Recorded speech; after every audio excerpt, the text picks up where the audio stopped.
कांग्रेस के नेता आप देख रहे हो गत लगातार कुछ दिनों से लगातार अवैध बजरी खनन को लेकर एक झूठा अभियान चला रहे।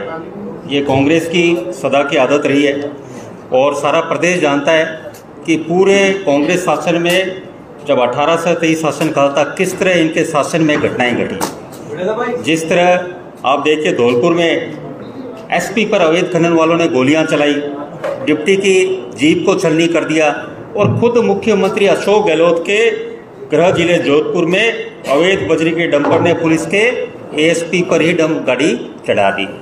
और ना सिर्फ ये बल्कि इन माफियाओं के उस समय इतने हौसले बुलंद थे कि पुलिस वालों पर गोलियां चलाना, अवैध खनन पर परिवहन करने वाले कई मासूम लोगों के नागरिकों को कुचल दिया गया था। जयपुर में भी इस तरह की घटना हुई थी, पूरे प्रदेश में इस तरह की घटना हुई। और अवैध खनन ना सिर्फ बजरी चाहे पत्थर, कोई ऐसा नहीं हो जिसमें उसमें कांग्रेस शासन के कहीं ना कहीं इन्वॉल्वमेंट नहीं रहा।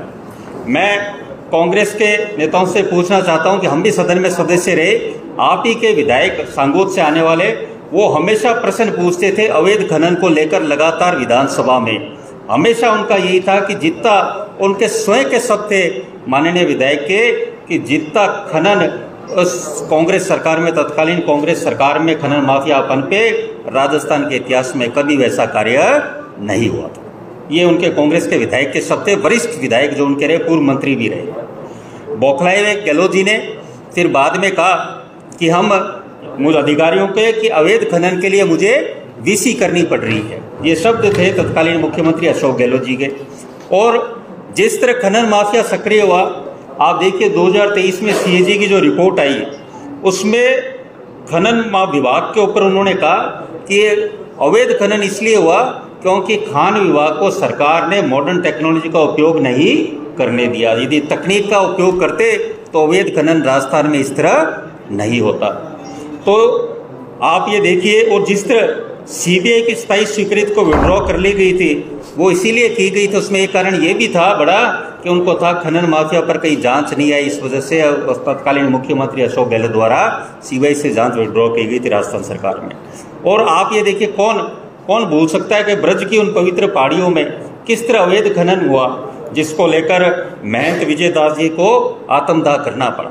और महंत विजय दास जी को ये देखो, ये साधु संत अवैध खनन को रोकने के लिए ब्रज की पहाड़ियों के लिए कांग्रेस के वरिष्ठ नेता प्रियंका गांधी से मिले, लेकिन कोई कार्रवाई नहीं हुई क्योंकि खुली छूट दी गई थी पूरे राजस्थान में अवैध खनन को लेकर।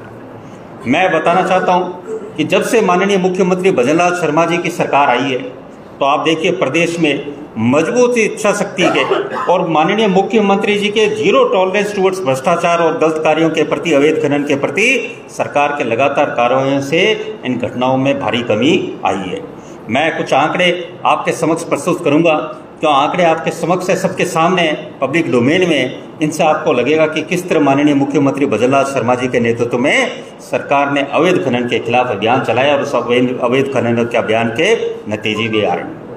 वर्ष 2023 में कांग्रेस के सरकार के समय अवैध बजरी खनन के 1846 प्रकरण दर्ज हुए और वर्ष 2024 में 2514 मुकदमे दर्ज किए, जिस तरह हमारी सरकार ने कार्रवाई की लगातार खनन माफियाओं के प्रति। वर्ष 2023 में जहां 2360 लोगों को गिरफ्तार किया गया और गत वर्ष 2024 में 3583 लोगों को बजरी अवैध खनन मामले में गिरफ्तार किया गया। और वर्ष 2023 में जहां 24,456 टन अवैध बजरी की जब्त की गई, वहीं सरकार ने पिछले एक वर्ष में 94,952 टन, लगभग 4 गुना ज़्यादा अवैध बजरी खनन जब्त की, अवैध बजरी जब्त की।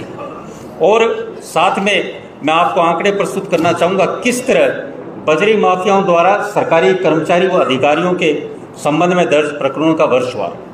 2019-20 में 168 प्रकरण दर्ज हुए और हमले में घायल सरकारी कर्मचारी 111। 21 में 74 प्रकरण दर्ज हुए और 56 कर्मचारी घायल हुए। और 2022 में 57 प्रकरण दर्ज हुए और 41 कर्मचारी घायल हुए। और 2023 में 46 प्रकरण दर्ज हुए और 25 कर्मचारी घायल हुए। पिछले साल मात्र सबसे कम इन पिछले 5-6 सालों में हमारे बीजेपी सरकार आने के बाद माननीय मुख्यमंत्री जी भजनलाल शर्मा जी के निर्देशों की पालना करते हुए जिस तरह कार्रवाई की गई, कुल प्रकरण 43 दर्ज हुए और सिर्फ हमले में घायल 30 कर्मचारी हुए। और आपको विश्वास दिलाते हैं माननीय मुख्यमंत्री जी के नेतृत्व में इस साल और कठोर कार्रवाइयाँ होगी और जो भी कर्मचारी के खिलाफ कार्रवाई कर्मचारी के साथ गलत सलूकी करेगा उसके खिलाफ सरकार और कठोरता से कार्रवाई करेगी। और